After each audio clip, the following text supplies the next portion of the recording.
Nous avons pris acte de la lettre de la Sénat adressée aux partis politiques annonçant le report signé de la distribution des fiches de parrainage initialement prévues pour le 25 juillet 2025 selon son propre chronogramme. Ce report, sans nouvelle date connue à ce jour, met les partis en difficulté car dans l'expectative. Il est donc impératif que les formulaires soient remis avant le 25 août 2025, date limite prévue par le chronogramme. Nous demandons également que les autorités compétentes procèdent à l'ouverture de la plateforme dédiée à l'obtention du quitus fiscal, pièce incontournable dans les dossiers de candidature.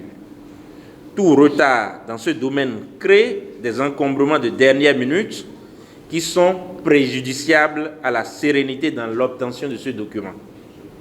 Par ailleurs, l'ouverture récente des canaux numériques permettant aux citoyens de vérifier et de modifier leur centre de vote par l'Agence nationale d'identification des personnes, ANIP, et l'annonce de leur déploiement dans les 546 arrondissements de notre pays répond à la demande que le cadre a formulée à leur endroit. Nous nous en félicitons et demandons à l'ANIP de prendre toutes les dispositions pour rendre effectif ce déploiement.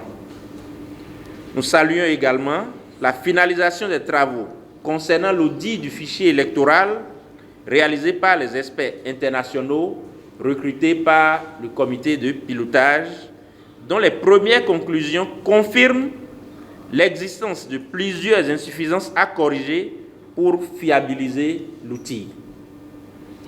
Nous prendrons la parole les jours à venir afin d'éclairer l'opinion publique sur les recommandations faites par les experts lorsque le rapport final nous sera présenté par le comité de pilotage.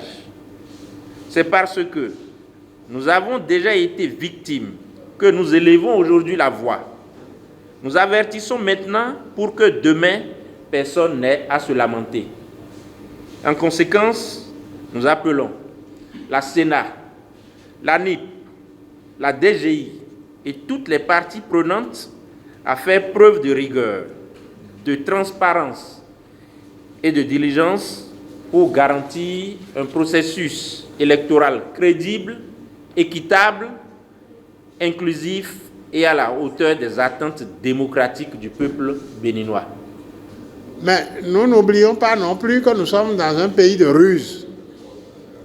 Et nous sommes bien placés, nous autres, ayant été victimes, c'est dit d'ailleurs dans la déclaration liminaire, ayant été victimes d'un certain nombre de choses, de tirer sur la sonnette d'alarme pour que nous puissions montrer, que nous puissions donner certaines inquiétudes. C'est l'objet. Sur la question, c'est l'objet de la conférence de presse. En fait, si ça n'avait pas été cette situation de ruse dans le pays, bon, une institution comme ça, qui fixe un chronogramme et qui le décale de quelques jours, ça n'aurait pas été un gros problème. Mais là maintenant, connaissant le pays dans lequel nous sommes, connaissant la pratique et le report sans autre date, les tractations pour rencontrer les députés, les maires, pourquoi c'est aussi compliqué? C'est ça qui a fait que nous avons tiré sur la sonnette d'alarme. Donc nous ne pouvons pas vous répondre sur la question de est-ce que c'est vrai? C'est la Sénat qui peut donner la réponse à cela. Seulement, nous exhortons la Sénat à rester dans le chronogramme publié.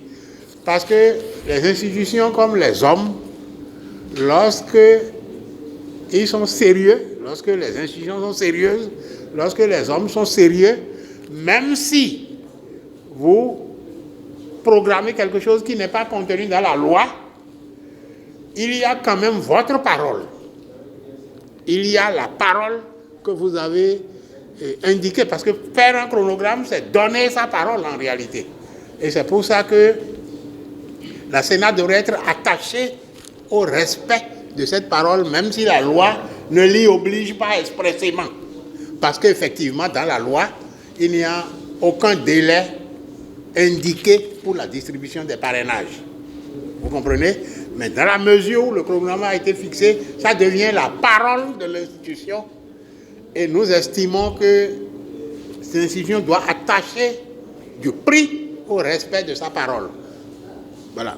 C'est pour ça que nous pensons, puisque le dernier délai c'est le 25 août, nous pensons que la Sénat devrait tout faire avec tous les acteurs impliqués dans ce domaine pour que le 25 août ne soit pas dépassé. Voilà. C'est ce que nous pouvons répondre à cela. Et en ce qui concerne la dissémination de l'audit du fichier électoral, l'audit par les experts, bon, nous avons dit dedans que nous attendons les conclusions que nous enverrons certainement, que nous fera suivre certainement le comité de pilotage. C'est essentiel, parce que nous ne pouvons pas nous baser sur les bribes pour communiquer sur la question. Mais toujours est-il que à la reddition par les experts, il y a eu déjà quelques éléments. Ce rapport, les experts, en analysant la base de données, c'est-à-dire le fichier électoral, ont pu déjà constater que près de 31 000 personnes ont été écartées des listes du registre national pour cause de décès. Vous savez très bien que ce chiffre ne correspond pas au nombre de personnes qui sont mortes. Et selon leurs estimations, il reste aujourd'hui, sur les 7 700 000 personnes qu'il y a dans le registre national qui sont prêtes à voter, près de 300 000 morts. Ce chiffre ne vient pas de moi, mais il vient des experts qui ont rendu leurs premières conclusions. Que faut-il faire pour extraire ces 300 000 morts de notre registre national? Certaines recommandations ont été faites et nous reviendrons ici vous les présenter.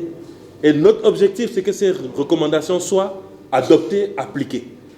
C'est l'occasion aussi de dire que certaines de ces recommandations sont déjà en train d'être appliquées, puisque l'ANIP nous a invités et nous a déjà dit qu'elle se rapprochait des services écologiques, des mairies, et des confessions religieuses pour qu'au maximum nos populations puissent déclarer les décès.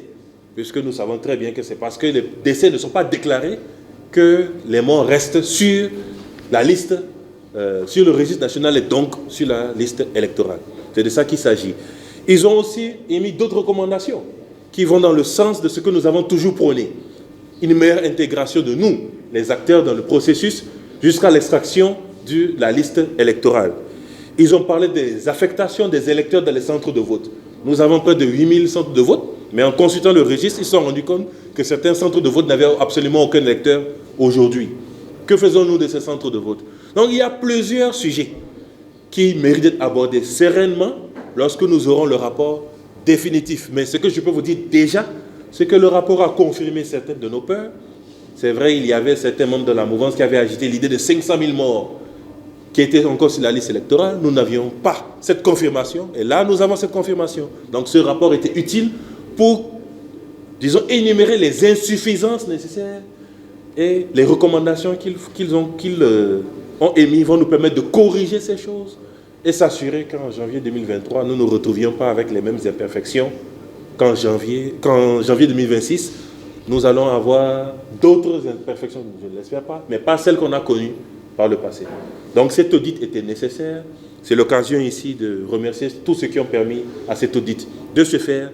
Nous reviendrons vers vous lorsque nous aurons le rapport final avec toutes les observations faites par les experts. Et il y en a beaucoup sur le terrain, toutes les rencontres qu'ils ont eues. Et ça nous permettra de revenir devant vous pour vous faire le point des recommandations, puisque le travail du comité de pilotage n'est pas fini.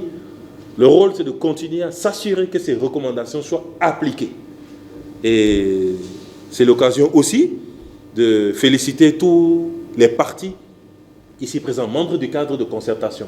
Notre objectif, c'est d'avoir une élection libre, transparente et inclusive. L'audit du fichier électoral, seul, ne permettra pas d'y arriver, mais c'est un élément parmi tant d'autres. Et nous avons parlé de l'ANIP. L'ANIP doit continuer à faire son travail, puisque nous avons appris, tel que le président Tebel a dit dans sa déclaration, que l'ANIP sera décentralisée dans les arrondissements. C'est l'occasion, on se rend compte que c'est une réponse à certaines de nos demandes. Et nous nous en félicitons. Nous espérons que ces promesses ne seront pas vaines et seront suivies de résultats. Et que réellement, l'ANIP sera dans tous les arrondissements pour aider tous ceux qui ne sont pas sur la liste électorale à pouvoir s'enrôler. 60% des membres, des personnes qui sont sur le registre national ont un numéro de téléphone. Cela veut dire que 40% n'en ont pas. Comment faire pour ces 40% qui ne peuvent pas utiliser les plateformes numériques comme l'étoile 151 dièse pour pouvoir être enrôlés, changer leur centre de vote? Et puis, il faut qu'ils puissent aller au niveau de l'ANIP. Il existe des villages qui sont à 50, 100, 200, 300 km de la commune, de la mairie. Comment cela font? Donc, il faut que l'ANIP puisse se rapprocher du concitoyen. Comment faire pour ceux qui n'ont pas été enrôlés, qui doivent désormais prendre un certificat de non-inscription, aller au tribunal, revenir? Tout ça est difficile. Donc nous demandons aux institutions, que ce soit à l'ANIP, que ce soit au ministère de la Justice, à travers les audiences foraines, de pouvoir faciliter l'obtention pour tous ces concitoyens qui n'ont pas encore eu leur document d'état civil, de pouvoir avoir ces documents et qu'ils puissent tous voter sereinement dans des centres de vote et des postes de vote préétablis et que tout se passe comme nous le voulons. Je vous remercie.